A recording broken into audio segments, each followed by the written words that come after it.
Everyone, this is আলিম।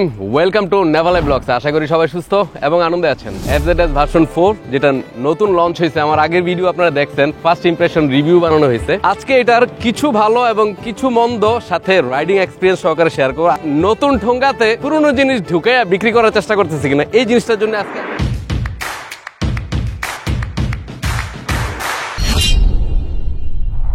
আমি যখন first impression review video বানাইছিলাম FZS ভার্সন 4 নিয়ে, তখন বেশ কিছু মানুষ আমার কাছে কোশ্চেন করছে যে ভাই এই বাইকটা কেমন হবে, এই বাইকটাতে আসলে আপগ্রেড কত কি ভালো আসছে, যেই দাম ধরা হয়েছে তাতে কি ঠিক আছে কিনা। আসলে তাদের জন্য এই ভিডিওটা বানানো। এটার প্রাইস এখন বর্তমানে অফিসিয়াল 2,98,000। এই 2,98,000 টাকার প্রাইসটা আমার কাছে একটু বেশি মনে হচ্ছে।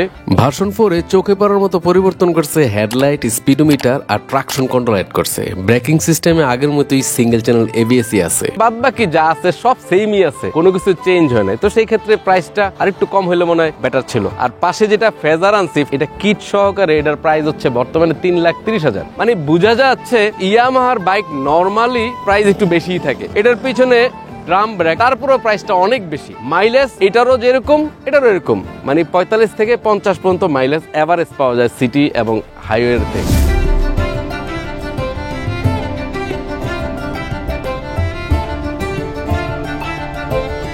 আমি বাইক রিভিউ করি দুইটা অপশনে, কিছু খারাপ দিক কিছু ভালো দিক, কারণ আমি বিশ্বাস করি প্রত্যেকটা বাইকেরই খারাপ এবং ভালো দুইটা দিকে থাকে। তো আমি আজকের বাইকটার খারাপ দিক দিয়ে শুরু করতেছি।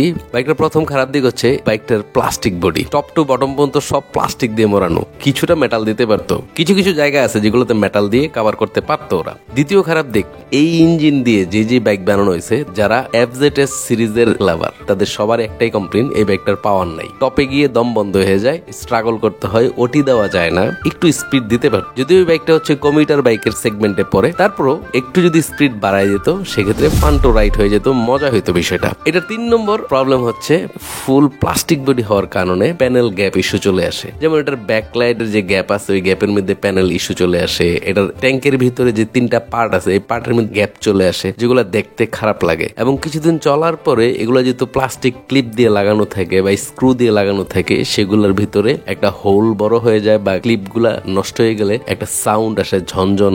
বেশিরভাগই প্লাস্টিক গ্যাপ ইস্যু চলে আসে এই প্যানেলগুলোতে। এটার 4 নম্বর ইস্যু হচ্ছে গিয়ার ইন্ডিকেটর। এত সুন্দর একটা স্পিডোমিটার দিচ্ছে, দেখতে একেবারে হুবহু MT-15 বা R15 এর মতো, কিন্তু এটার প্যানেলের ভিতরে গিয়ার ইন্ডিকেটর দেয় নাই। এটা খুবই বাজে একটা কাজ করছে। আমি জানি না ইয়ামার নীতি নির্ধারকরা কি চিন্তা কইরা এটাতে ইন্ডিকেটর দেয় না। ইন্ডিকেটর দিলে রাইডাররা খুব সহজে আইডেন্টিফাই করতে পারতো কত নম্বর গিয়ারে চালাচ্ছে। এটা সব ব্র্যান্ডের বাইকের গিয়ার ইন্ডিকেটরটা আছে। আমি জানি না এই FZ সিরিজের ভিতরে ইয়ামাহা কেন এই জিনিসটা দেয় না। এটার 5 নম্বর ইস্যু হচ্ছে এটার হেডলাইটের ডিজাইন নিয়ে। আমি জানি না এই প্রাইজের ভিতরে প্রজেক্টর হেডলাইট দিলে কি ক্ষতি হয়ে যেত। প্রাইস কিন্তু ভালো নিচ্ছিল, তো প্রজেক্টর দিলে এই জিনিসটার লুকটা আরো সুন্দর হইতো এবং আলোর সাথে ভিজিবিলিটি অনেক বেটার হইতো। এটা লাস্ট ইস্যু প্রাইস ধরা হয়েছে 2,98,000 টাকা বা অলমোস্ট 3 লাখ টাকা। এই 3 লাখ টাকার ভিতরে চেঞ্জ কি করছে আগের ভার্সন 3 থেকে, সেটা হচ্ছে হেডলাইট চেঞ্জ করছে, ট্রাকশন কন্ট্রোল দিছে, স্পিডোমিটার চেঞ্জ করছে। তো হেডলাইট তো আমরা দেখলামই, হেডলাইট খুব আহামরি কিছু না আগের ভার্সন থেকে এই ভার্সনে, খালি লুক চেঞ্জ হয়েছে। আর স্পিডোমিটারটা চেঞ্জ হয়েছে, যেটা লুক সুন্দর হয়েছে, দেখতে ভালো হয়েছে, কিন্তু সিস্টেম কিন্তু আগেরই সব রয়ে গেছে, যেহেতু গিয়ার ইন্ডিকেটর দেয় নাই। যেটা মেজর চেঞ্জ হয়েছে সেটা ট্রাকশন কন্ট্রোল। এটা অনেক ভালো একটা ফিচার, আমি এটার খারাপ বলবো না, কিন্তু দামের তুলনায় এটা অনেক বেশি নিয়ে নিছে, কারণ 40,000 টাকা ডিফারেন্স করছে ভার্সন 3 থেকে। তো এখানে এই 2-3টা চেঞ্জ দিয়ে এত টাকা দাম নেওয়াটা ঠিক হয় নাই।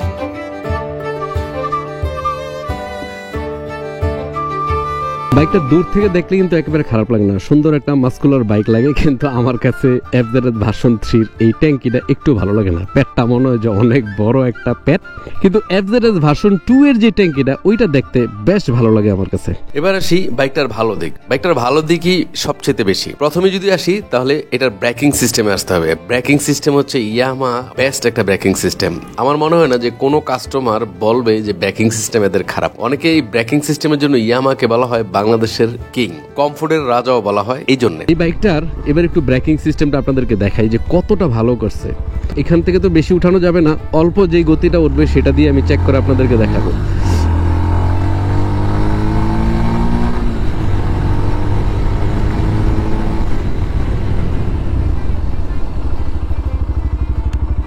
থেমে গেল। মানে খুব সহজে, মানে এটাই সবচেয়ে মজার বিষয়। আমি নিজেও ব্রেক যখন চাপতেছিলাম তখন ভয় পাচ্ছিলাম যে ব্রেকটা থামবে কিনা, কিন্তু এবিএস হওয়ার কারণে এই ব্রেকটা খুব সহজে করে ফেলা যায়। সাইডের গাড়ি দেখা গেছে যে আপনি 1 থেকে 1.5 গজের ভিতরে গাড়িটা দাঁড়া করে ফেলতে পারবেন। এই হচ্ছে ইয়ামাহার বেস্ট। এবার আসি বাইকটার দ্বিতীয় ভালো দিক, সিটিং পজিশন। এফজেড সিরিজের সিটিং পজিশন এত কমফোর্টেবল, রাইডার এবং পিলিয়ন দুজনই কমফোর্টেবলি রাইড করতে পারে। যত লং রাইডই করুক না কারণ 400-500 যাই রাইড করুক, একটুও ক্লান্তি ফিল হবে না, বা ব্যাক পেইন করবে না, বা কোমর ব্যথা করবে না, হাত ব্যথা করবে না। এরকম একটা রাইডিং কমফোর্ট দেয় এফজেড সিরিজের বাইকগুলা। এবার আসি এটার 3 নম্বর ভালো দিক, ব্যালেন্স এবং কন্ট্রোলিং। ব্যালেন্স এবং কন্ট্রোলিং এর জন্য এফজেড সিরিজের বাইকগুলা বলা হয় রাজা। এটার ব্যালেন্সটা দেখেন অনেক সুন্দর। আমি ছেড়ে দিছি, অনেকক্ষণ যাবত চালাচ্ছি, কোনো টানাটানি নেই, এদিক যায় না সেদিক যায় না। এই যে আমি ভাঙ্গা দিয়ে উঠলাম একটু, কিন্তু সুন্দর রেসপন্স দিচ্ছে। এই ব্যালেন্সটাও অনেক সুন্দর, কমফোর্টের দিক থেকে রাজা এই জন্য বলা হয়।